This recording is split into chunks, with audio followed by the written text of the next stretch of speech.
Collected 2 parlays with a total odds of 17. Let's break them down. First parlay for speed. Crystal Palace versus Arsenal, and here I found a really interesting angle for the parlay, because on paper it looks like a classic London derby. Premier League champions, the best defense in England, Palace at home, solid matchup overall. But if you actually dig into the motivation, the schedule, and the current condition of both teams, this game really doesn't look like the kind of match where both sides will go all out, push the tempo and create an open shootout. Crystal Palace mentally checked out of the Premier League a while ago. Glasner's team lost real league motivation earlier than most clubs. Their last league win came back in mid-April, and after that they only picked up 3 points in 6 rounds. That tells you a lot. The Eagles are basically just finishing the season, but I wouldn't say they've collapsed or stopped trying. It's more about priorities shift. They've got a Conference League final coming up in Germany against Rayo Vallecano, and obviously that's the biggest match of the season for the clubs right now. At the same time, Palace still aren't a team that's completely toothless offensively. In Europe, they showed they can play pragmatic football, stay organized, and score against strong opposition. They got past Fiorentina, they got past Shakhtar, so there is definitely quality there in stretches of games. Guys, subscribe to my YouTube channel. I post match analysis every single day and always try to keep my subscribers in pro. And I'm always open to reasonable criticism and your own betting opinions in the comments. I read all of them. I work fully transparently and honestly, and I am one of the few people online who actually works in this industry openly and cleanly. The Telegram link is down below in the video description. Let's keep going. Now Arsenal. This is a completely different story. The team finally became champions after 22 years, and emotionally that's a massive release. After something like that, it's very hard to immediately go back to maximum intensity in a game that doesn't really decide anything anymore. Arsenal only conceded 26 goals and kept 19 clean sheets in the league this season. That's not just stats, that's their identity. All year long, Arsenal were a team that knew how to slow a game down, control them, and get results without chaos. And that's exactly what matters for this peak. In 11 of their last 12 matches, they scored no more than 1 goal, and under 3 total goals landed in 18 straight Arsenal games. So this isn't one of those situations where the favorite has to come out and smash someone 4-1. Especially with the Champions League final still ahead, Arteta will also be thinking about freshness, avoiding injuries, and not overworking key players for no reason. Sure, Arsenal can score. The attacking quality is there, and in their last 11 matches only Sporting managed to stop them from finding the net. But I'm definitely not expecting fireworks here, considering the emotional and scheduling context. The head-to-heads also suggest Palace usually find a goal against Arsenal, scoring in 4 of the last 5 meetings, but even if both teams score once here, it still doesn't break the low-scoring streak. For me, the key is simple. Both teams already completed their objectives in the Premier League, both are thinking about European finals, neither side needs crazy intensity right now. Arsenal have an elite defensive structure, and Palace have zero reason to turn this into all-out war 3 days before the biggest game of their season. So for the parlay, I'm taking under 3.5 goals because of this type of game. It looks super logical and safe.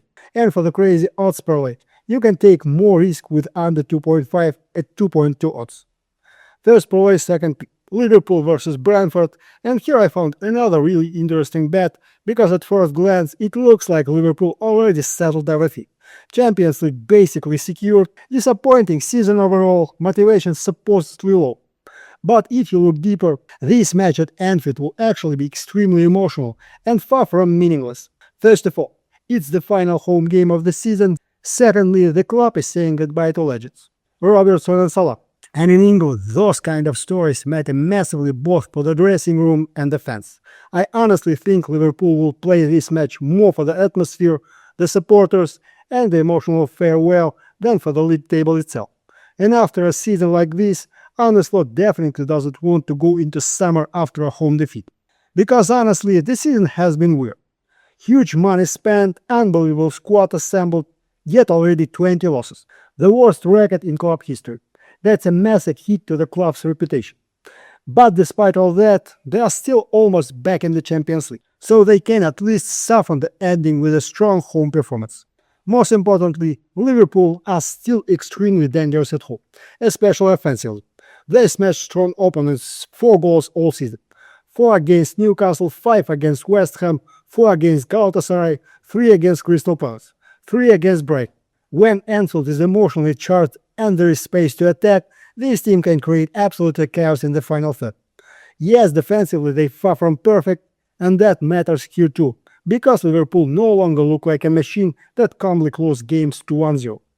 They score, but they also allow chances consistently, especially late in games. 19 goals conceded after the 75th minute on the Newcastle Awards. And now look at Brentford. They love late game chaos and have already scored 19 goals after the 75th minute themselves. So the script where the game opens up late is incredibly easy to see here.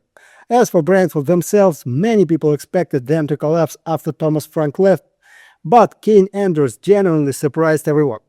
The Bees didn't fall apart and are still fighting for European football until the very end. And that's the key point. They need a win. A draw almost changes nothing for them, which means they can't just park the bus all game. They'll have to open up, take risks, and push forward, especially if results elsewhere aren't going their way. That automatically creates a much more open game. But at the same time, I'm still not fully comfortable just taking a straight Liverpool lead, because Brentford are awkward, physical, and very good at punishing chaos against favorites. We already saw it in the first meeting when they won a crazy 3-2 game. And right now the setup again points toward an open match.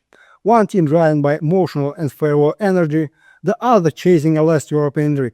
Still, if you look at class, atmosphere and home advantage, Liverpool clearly looks stronger here, especially at Anfield, where they've won 4 straight home games against Brentford by an aggregate score of 9-0. So I really feel like Liverpool at minimum should avoid defeat here. That's why in the parlay I'm taking Liverpool draw no bet. And for the risky parlay, Liverpool to win plus under 5.5 goals at 2.1 looks very tasty. Second parlay first bet, Villarreal versus Atletico Madrid, and here I found a really interesting angle, because most people would only look at the table and Atletico's form, but this specific game looks way more open and dangerous for both defense than it seems at first glance. The motivational setup is fascinating. Technically, both teams are fighting for third place and are level on points. But a draw suits Atletico because they won the first meeting 2-0 and hold a tiebreaker advantage. That means the match script is already pretty obvious. Villarreal at home will be forced to attack, keep possession, open up, and push for the win. While Simeone absolutely loves games where he can give away possession and kill teams in transition. And for me, the key factor here is that Villarreal simply don't look reliable defensively right now. Yes, their home form overall has been strong. 6 wins in the last 7 home league games is impressive. But defensively, there are clear issues. 7 goals conceded in the last 4 rounds, including against relegation-level teams, like Sevilla and Rayo Vallecano. That's a worrying sign before facing an Atletico side that has actually improved in efficiency late in the season. After exiting the Champions League and fully accepting the title race was over, Atletico became calmer and more pragmatic again.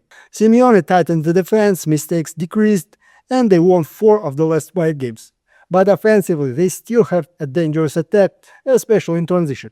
And Villarreal are exactly the type of team that leaves space behind them, especially at home when they push forward. Now about the Yellow Submarine. Despite their slight dip, Marcelino's team remained very dangerous at home. There is also a huge emotional factor. This is Marcelino's farewell match. Teams usually don't want to fail in games like that. Plus, Villarreal consistently create chances at home against almost everyone. In 7 of their last 9 league games, they scored in the first half, meaning they usually start aggressively. And even against this Atletico side, they should still find chances because Athletic, while improved, still aren't perfect defensively, especially away from home. Even the head-to-heads at La Ceramica suggest chaos more than control. The last 3 meetings, they produced at least 4 goals. And that's important because people still associate Atletico with boring 0-1 football automatically. But the context here is completely different. Villarreal only need a win if they want 3rd place, so sitting deep makes 0 sense.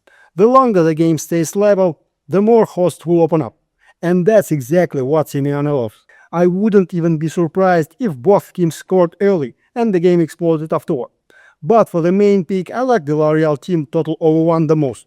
They consistently create chances at home, this is an emotional game, Marcelina's farewell, and they need to win. Not a cautious draw.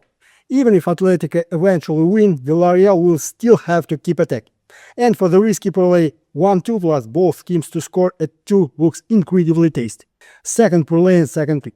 Verona versus Roma, and here I found another really interesting bet, because this is exactly the type of match where motivation, form and overall quality are moving in completely opposite directions. On paper, an away trip to Verona may look dangerous for Roma, especially since they haven't won in Bentegodi in years and Verona occasionally upset big clubs. But if you focus on the current moment of the season, there is simply too much on the line for Roma to allow themselves to slip here. For Roma, this is basically a Champions League final. Gasperini's team had a very inconsistent season overall with ups and downs. But right now, the Gallarossi look like one of the most organized and dangerous teams in Serie A. While rivals like Milan and Juventus were throwing away points and running their own seasons, Roma picked at exactly the right moment. 4 straight wins, 16 points of the last 18 available, that's not random anymore. And most importantly, the attack has completely transformed. Earlier in the season, Roma were criticized for slow positional football and dependence on defense. But now it's different. Since Milan arrived, the team suddenly gained pace, movement and verticality. In fact, Roma scored at least 2 goals in 5 of their last 6 Serie A matches. That's a serious number before facing one of the weakest home defense in the league. Now about Verona. Yes, they are officially relegated already, and sometimes relegated teams suddenly relax and steal points from favorites. We saw draws against Inter and Juventus. But there is one crucial detail. Both of those results came away from home. At Bentegodi, Verona have been terrible. 9 losses in 11 home matches during 2026. That's not just a slump anymore. That's a structural problem. And offensively, it's even worse. They failed to score in their last 5 home games. That's the key factor for me. Because the current Roma side knows exactly how to manage games against weaker teams. When they need a professional win against a struggling opponent, they usually get it done cold. They also kept 3 clean sheets in the last 4 rounds, meaning the defense is improving again too. Psychologically, the difference is massive.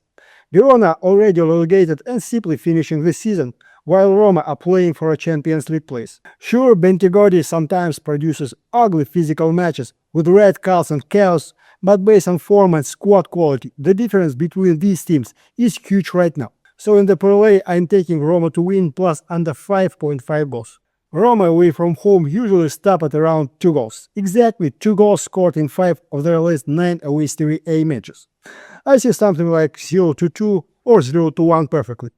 And for the risky parlay, Roma minus 1.5 handicap at 1.9 looks great.